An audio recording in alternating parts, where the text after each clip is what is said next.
Back on the Rich Eisen Show on NBCSN, Sirius XM Channel 211, YouTube.com/Rich Eisen Show. Our phone number is 844-204-RICH. That is the number to dial. I love this man. I had so many great years that I cherish sitting at the other end of a set or through a two-way talk on NFL Network. He is now the general manager of the Las Vegas Raiders. He is my buddy Mike Mayock. How are you, Michael? Coach Eisen, how you doing, man? I'm fine. How's everybody in the family? Everybody healthy? Everybody good? Everything, knock on wood? Yeah, knock on wood. Everybody's good. How about you guys? Same here. Same here. You know, family's good, and the show family here, we're all healthy and safe and socially distant enough to come here to work every day and do this. So, you know, I appreciate you calling in today. So I guess first order of business is, how was this draft, Mike? I mean, how was it for you to conduct it? It was so obviously out of the ordinary.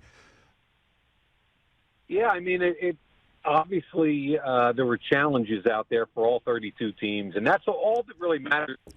And to our organization was that we're all on equal footing, and I think that was important.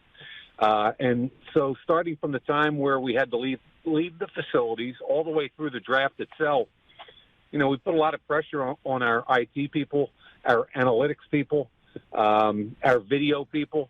And I thought everybody just rose to the occasion. We got the work done that was necessary to evaluate. And then I thought draft weekend went off without a hitch. And you start talking about how many people were remote and how many connections had to be made. And it just, I thought, I didn't see a whole lot of it on television, but what I was told was everything went seamlessly, and, you know, we got through it, and I think every team felt really good about it, Rich. Well, I spoke to two of your colleagues this week already, and Howie Roseman in Philly and John Elway yesterday in Denver, and both of them seemed to think that it did take a while for everyone to get used to it. And Howie in particular said he thought that there were fewer trades maybe Thursday and Friday because people were still kind of getting used to it. Elway said at one point it was difficult to have a private conversation. He kind of had to step away from Zooming and all of that stuff. And that Saturday is when things felt a little bit normal. Would you agree with that assessment? You know what? Thursday night we were on the phone a lot, and I don't really believe the technology or the remoteness of the situation affected us at all. And I'll tell you, for 5 or 6 straight nights prior to the draft, we were practicing. You know, we were Zooming.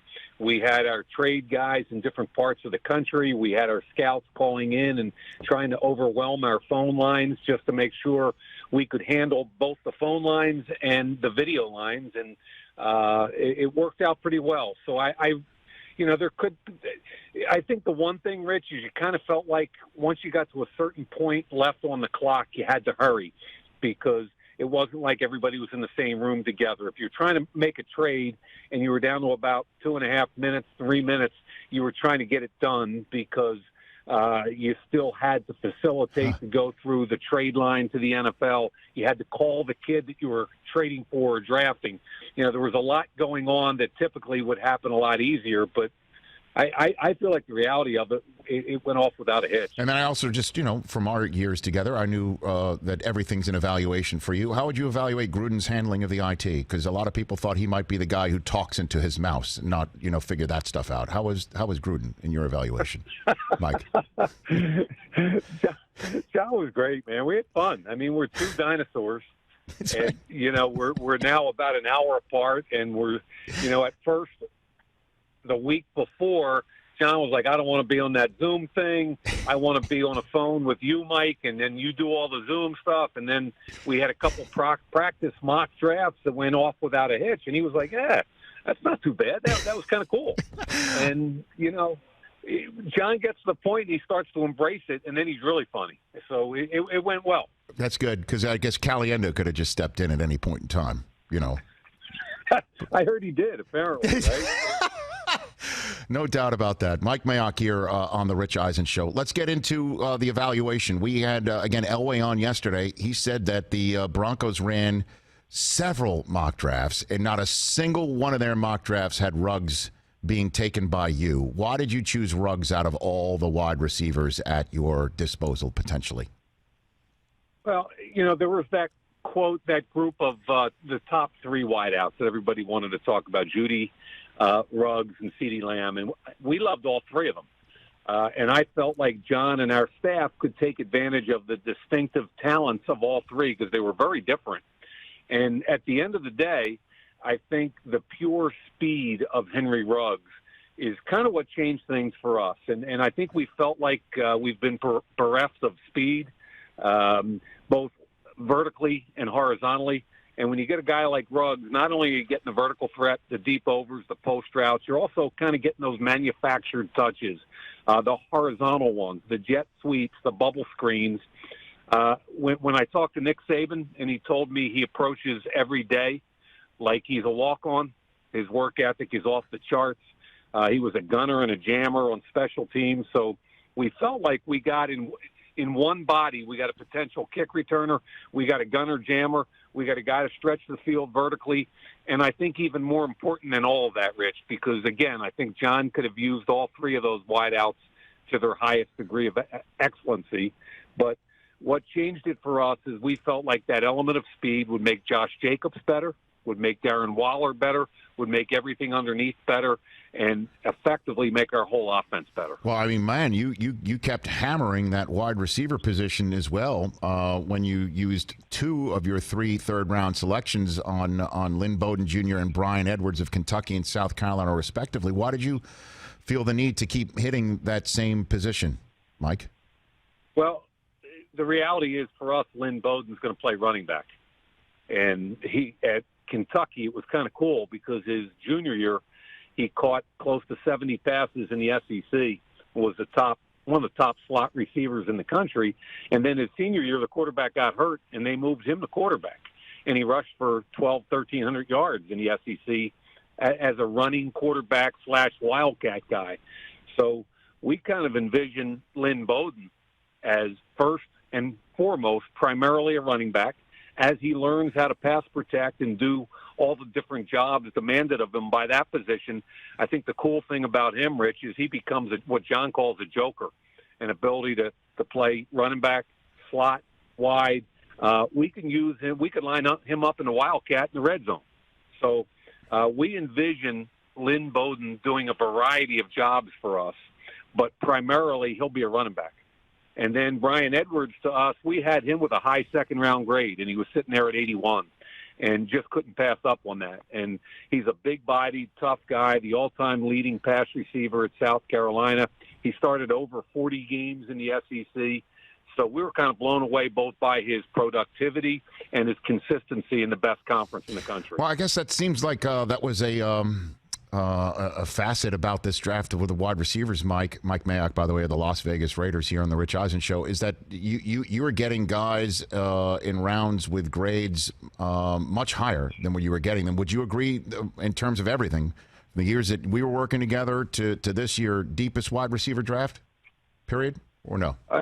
I think every team in the league went into it knowing that there was quality at the top and depth throughout. And you know, I think typically the average was 12 or 13 wideouts have gone in the first 3 rounds over the last 5 years.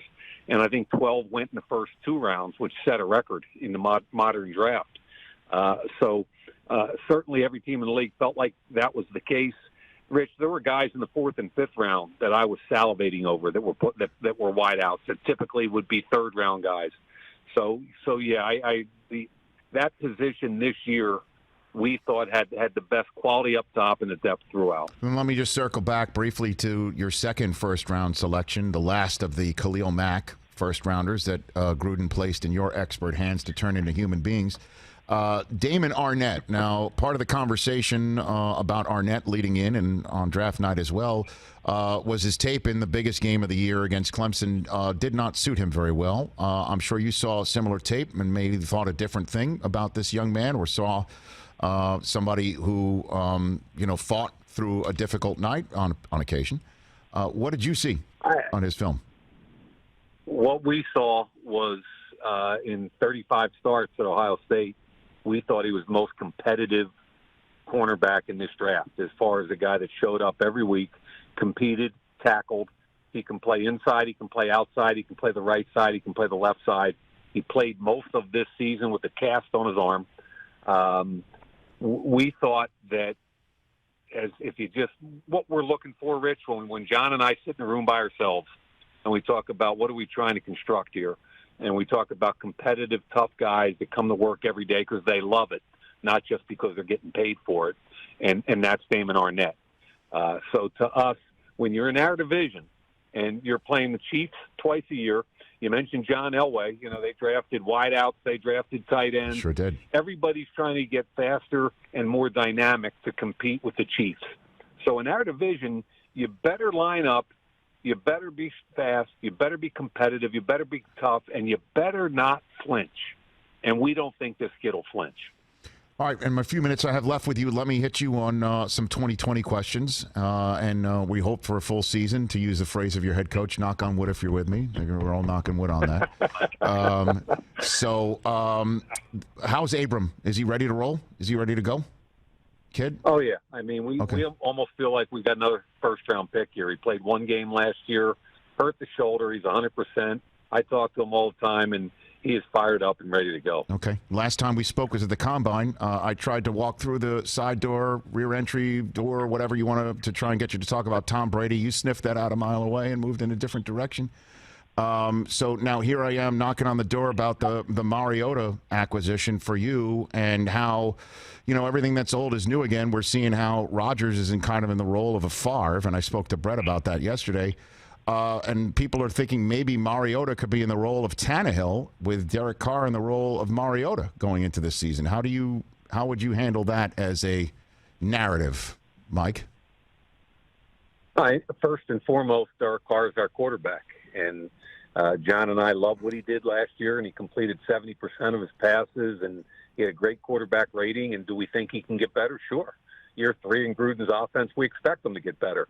But when you're looking at a guy like Mariota, the cool thing for John and I when we had the Mariota conversation is, remember, Rich, we were both in television in Mariota's draft year, John and I.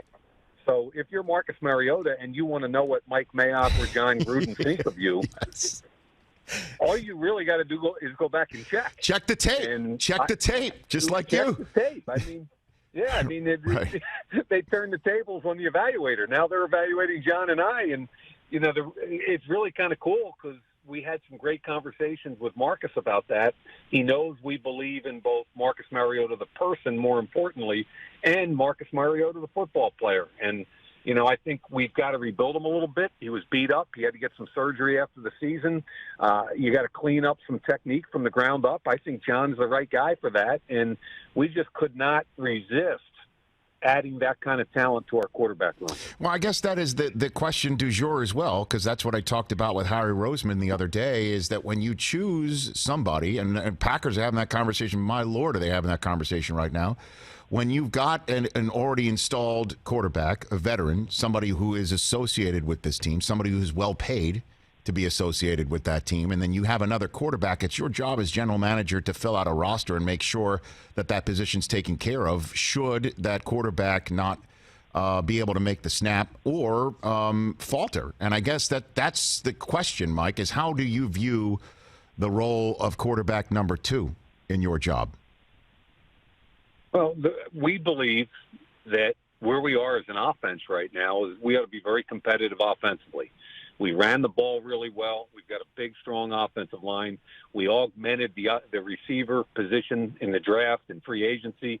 We feel like we should be a big, strong, powerful, tough, and more dynamic team this year. And I think our job, John and mine, is to ensure that if something were to happen to Dirk, that we continue to be that same team. And we think Marcus gives us the best opportunity to do just that. All right, Mike, I appreciate the time. And I tried to get your home draft setup from you. Many of your colleagues complied. You were the only one that took a shot from outside the window. And that's all I got.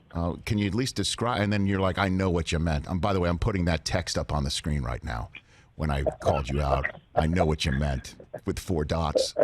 What'd you have in there? Can you at least describe it? Rich, there were 2 reasons there. Number one was that I'm in a little dining room in a rented Alameda house that I have 5 whiteboards surrounding me with close to 1,000 magnets. And if I had taken a shot anywhere in that room, you would have seen a whiteboard with a bunch of names on it. Yeah. And then I just figured I'd have some fun with the play on words and give you my view. Did you see? Did you at least see Belichick's? Did you see his Nantucket setup? Did you at least see that on ESPN, Mike? I think I did, and I was happy for Bill, man. All he had was a laptop on a table, it looked like to me. And a dog. And his dog, Nike the dog, who's feeding treats. Look, he's a much smarter guy than I am. I need thousands of pieces of paper, and, I mean, Bill's amazing, and as you know, how much respect I have for him. I know. So you're old school. You're like Post-its and whiteboards and grease boards and magnets. You're just, I shouldn't be surprised. You always had that like third grade Scholastic black and white charcoal notebook that you brought with all your notes sitting next to me. Oh, I had it was the Our Lady of Lourdes marble notebook. And that's why my left-handed. Yeah, my left-handed scratched because I used to have to take, because I'm left-handed, and you had to go through the 3-hole binder thing, and then it looks like a claw when you're writing. But yeah, that was Our Lady of Lourdes, and I brought it with me. And the funny thing is, Rich, and you'll see this as your kids get older, is that my kids crushed me for those books that I carry around and take notes in. And now I look at both of them as grown adults, and they both carry around the same things in their bags. Look at that. That you pay it forward, Mike. That's the way it works. Thanks for the time, Mike. You take care of yourself. Stay healthy, okay? And we'll chat soon. Same to you and your family. Thanks, Rich. Right back at you. That's Mike Mayock, my buddy.